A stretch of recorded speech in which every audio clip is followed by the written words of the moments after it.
இன்றைக்கு கரூர் மாவட்டம் வாங்கல் என்ற இடத்துல முறைகேட மணல் அள்ளிட்டு இருக்காங்க. ஒரு நாளைக்கு 1000 லோடு மணல் 5 இடத்துல அள்ளுறாங்க. அதை அந்த பகுதியை சேர்ந்த ஒரு நல்ல மனிதர், ஏன் நீ இப்படி முறைகேடா மண் அள்ளுறீங்க அப்படின்னு கேட்டதுக்கு அவர் தம்பி அவர் அம்மா எல்லாத்தையும் வெட்டப்பட்ட இடத்திலேயே அந்த நபர் உயிரிழந்துட்டார். நேற்றைய தினம் அவருடைய தம்பி உயிருக்கு போராடிட்டு இருக்கார். இப்படி மணல் கொள்ளை பகிரங்கமா இந்த ஆட்சியில் நடந்துட்டு இருக்குது. இதுக்கு அங்க இருக்கிற மக்கள்லாம் சொல்றாங்க, அரசாங்கமே இதுக்கு உதவியா இருக்குது, அரசாங்கமே உதவியா இருக்குது. திரு ஸ்டாலின் அவர்களே, எச்சரிக்கிறோம்.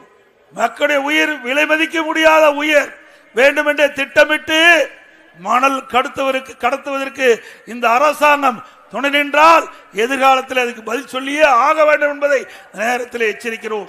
அது மட்டுமல்ல, அந்த பகுதியில் இருக்கின்ற கரூர் மாவட்ட ஆட்சித்தலைவர், கரூர் மாவட்ட காவல்துறை கண்காணிப்பாளர், அந்த மாவட்டத்தில் இருக்கின்ற ஆர்டிஓ, தாசில்தார், அதே போல கிராம நிர்வாக அதிகாரி, அத்தனை பேருக்கு தெரியாத மணல் அள்ளவே முடியாது.